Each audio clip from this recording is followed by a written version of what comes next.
Hey everyone, Peter Hoffman Hofflex 24 here, and a little different kind of video. So this weekend was the second qualifier for the VR Circuit Winter Series. It's an online VGC double circuit, and I just really wanted to look at some of the teams on here because I found a lot of it pretty fascinating. So you look at the first place team, and you have from Manuel Barea, you have Calyrex Shadow, you have Indeedee, Whimsicott, Thundurus, Ferrothorn, and Landorus. There's a lot of support Pokemon, but I think this is showing a lot of how offensively broken Calyrex is right now. You know, he and the Ice Rider have 100% accurate stab spread moves, but you look at the paste, and it's about the basic stuff, but except you have Mudshot on Calyrex Shadow, which I've never seen before. But when you look at the rest of his team, there's not a lot of speed control outside. I mean, you have outside of Tailwind, you have Fly on Landers, but Mudshot on Calyrex Shadow I thought was super interesting. I just realized I had to turn the music on because I didn't want to just be talking here. The next thing you notice when you look at this is you look at a lot of these top teams, and what do you notice? There's not a Kyogre until 16th place, which was very interesting to me. Open it up, we see what they do.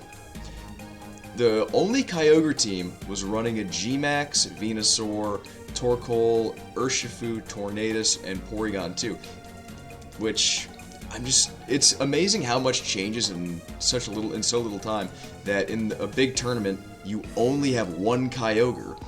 And the other thing you notice, there's only one Whimsicott, too, on the entire thing. Now, when I play the ladder, albeit I'm in Master Ball with, I'm not great, but you see Whimsicott all the time, you see Indeedee all the time, but there's only one Whimsicott on this entire ladder. Some other interesting things. You have Kyurem Black, considered, a B tier in this current setup. A B tier Pokemon placing 8th with a Registeel. Registeel running the same things that you see on a Ferrothorn. Protect, Iron Defense, Body Press, and Rest. Leftovers, Clear Body. And I wonder if that's part of it, with Clear Body being making it immune to status. But yeah, seeing Kyurem Black go top cut at a tournament is pretty cool. Blizzard, Draco Meteor, Earth Power, Protect. You have Regieleki, you have Incineroar. The other thing you notice, obviously, the domination of Incineroar. Like, scroll down 1, 2, 3, 4, 5, 6, 7, 8, 9, 10, 11, 12, 13, 14. 15 of the top 20 teams have an Incineroar. I don't know what you want to make of that, but that's pretty insane. So the first team that does not have a Calyrex, I really think Calyrex, Ice, and Shadow Rider, I think they're seen as A tiers, but I think they're going to be shooting up to S tier in this restricted format the rest of the time. Let's look at this team here. Grimmsnarl was still seeing with Light Clay, Gmax, Venusaur. I think Gmax, Venusaur, about a week ago, I would have told you that the best non-restricted was probably Colossal, but you're seeing so much Venusaur Gigantamax these days that it may be up there now. Rotom Wash with Nasty Plot, still showing it has great sweeping capabilities. The other thing, the prevalence of Amoonguss. 1, 2, 3, 4, 5, 6, 7, 8, 9, just about half still running Amoonguss. And the other thing, when you look at these teams, you have 2 Sableye. More Sableye made top 20 than Kyogre. You have the same number of Whimsicott as Entei. Or the same number of Whimsicott as Kyogre, the same number of Entei as Kyogre. You have the prevalence of Lapras here. What else interesting caught my eye from this? Necrozma Duskmane making top 5. Sunsteel Strike, and the thing with this is you see a lot of Solgaleo and Duskmane Necrozma teams running Trick Room and on the Pokemon. But with this, you're seeing it paired with Trick Room Porygon 2. And that's the thing that's been sort of talked about a lot with this Series 8 has been the role of Restricteds playing a support role, where you see Solgaleo and Duskmane running Trick Room. You see Zamazentia running Howl, and other things to support other Pokemon, where that's not necessarily what you want your restricted mon to do. You want your restricted Pokemon to be enabled by the others to be an absolute killing machine, whereas some of these Pokemon are showing off that they are that they are better, they would be better served in a 2 restricted mon role, which we may see later this year or towards the end of Generation 8.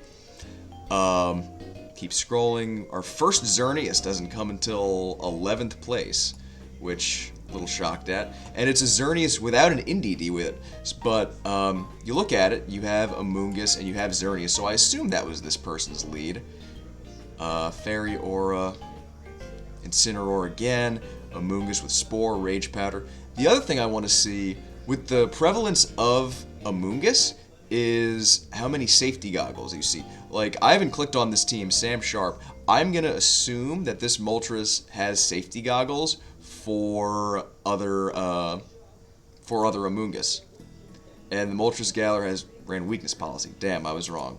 But let's see. Let's check how many of these Moltres are running, because that's the ones I've seen. Weakness policy, Moltres. This one, Agaberry. But the other thing you see here, you see Palkia represented as its own. Palkia is another one of those restricteds right now that I think would serve better in a multi-restricted format, because it's good, it's just not great on its own. But let's look at these Sableyes. Sableye with Snarl, Will-O-Wisp, Quash, and Rain Dance. Pretty standard Sableye. And you have Sableye, Fake Out, Shadow Sneak, Taunt, Quash. So a lead Sableye, it looks like, probably to bait out Tailwinds or other supports with Taunt. And that's another thing I'll get into in a second, is the preference of Taunt. I don't think you see enough Taunt these days. I think you're seeing, obviously, Amoonguss with Spore. You're seeing Follow Me. I feel like Taunt is somewhat underused, but that could just be my skewed view. But again, Solgaleo, Trick Room. Let's go into this now, as we just said. Solgaleo, Trick Room. That's the same one. You see, and again, let's look at the restricteds we're not seeing. We see no Zamazenta, right? You're seeing no Dialga, unless you're seeing no Dialga, no Lunalas, no Rayquazas, no Giratinas. You know, you're seeing Shadow Rider, Groudon, Necrozma, Zacian, Kyurem, which we went over, Xerneas, Zacian. I think Zacian's probably the most. 1, 2, 3, 4, 5, 6, 7, 8. 8 Zacians, 1, 2, 3 Shadow Riders, 1 Palkia, 1 Kyogre. Palkia and Kyogre are having the same number at Top Cut. 1 Kyurem. It's insane. You're seeing a lot more Lapras lately, too, with how prevalent late-game screens are becoming, and how useful those are. Oh, goodness, that is Hydreigon. I didn't even notice the Hydreigon as I opened it. Draco Meteor, Dark Pulse, Heat Wave, Nasswat. Essentially, this Hydreigon playing the role of a Hydreigon with safety goggles. There you go.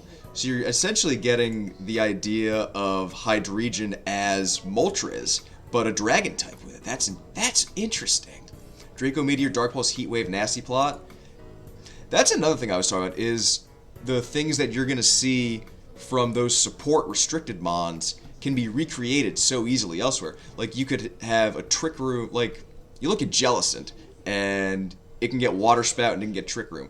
Essentially, down the line, I think after this series, we're going to see players trying to recreate what the restricteds do at a budget level, so to speak. Arcanine can do the same things as Zamazenta right now, but better. It gets Howl, it gets Bulldoze to proc weakness policies. I think Arcanine is really underused in the current metagame. We'll make another few points, but one of the final points I want to look at here is you have just your classic Dusclops, Eviolite making an appearance in the top 5, Nightshade, Haze, Pain Split, Trick Room. It's so cool seeing some of these older style teams that are still running through the top cuts. Again, redirection and misdirect, we talk about NDD and Whimsicott there. You had your Trick Room, Screen Setter, Amoonguss, obviously everyone and their mother running Amoonguss are Colossal. We have Steam Engine, Heatwave, Meteor Beam, Protect. You're running Aquajet on Urshifu to proc that weakness policy. Only one Colossal. I would have thought there would be more Colossal at this point. But I could ramble on this for a while and it'd be a much longer video, but I really just want to make a couple points on here. The main things: one, the lack of Kyogre, which is just staggering to me as I brought this up. Two, how many Amoonguss we see. Three, this really cool Kyurem Black team that I think is just so cool, or Kyurem White, excuse me. That's just so cool to see that make top 10. You know, and of course, a really, like, other than Calyrex Shadow, this is a relatively passive, as I see it, top placing team. And then the prevalence of Zacian. Zacian is like Mario. It's just the basic, it's good, you know what you're getting. And I don't mean that, it may sound like a knock on Zacian, but God, it is just so good right now. And then Xerneas, dropping a little bit. I think Xerneas right now, as much as I love Xerneas, is a B tier restricted because it relies so much on getting Geomancy off. And the more I play Xerneas teams on my own, the more I feel it harder to get Geomancy off. Or maybe it could just be me overthinking it again. And you have, I just wanted to end on this Neoligo team. It's a classic set with Power Herb for Meteor Beam, but I just wanted to highlight that. The Sableyes. Overall, though, this is a really interesting tournament to look at. I had a lot of fun nerding out as I was reading this. I do a lot of these on my streams at night at twitch.tv/Hoflex24, where I nerd out about VGC. I look at how I can recreate a lot of things. I work on my own teams. So let me know what you guys think of this kind of content where I look at these tournament teams and kind of analyze it. I'm doing this on a whim for the first time, but I could really see myself doing more of these style analysis and reviews. I would review my own teams, my own matches, and I just had a really good time doing this, so I think I'm going to do this again. Maybe look at some VGC history, but False Swipe Gaming has that covered. But yeah, so that's going to conclude this video. I hope more of these tournaments happen and I hope more of these tournaments happen in person as COVID winds down. But thank you guys so very much for watching. I really enjoyed making this video. I like nerding out about this stuff. Like I said, I'm rambling, but you're going to see more of this from me in the future. And have a great week. Have a great evening, whenever you're watching this, and I'll see you all in the next video. Thanks.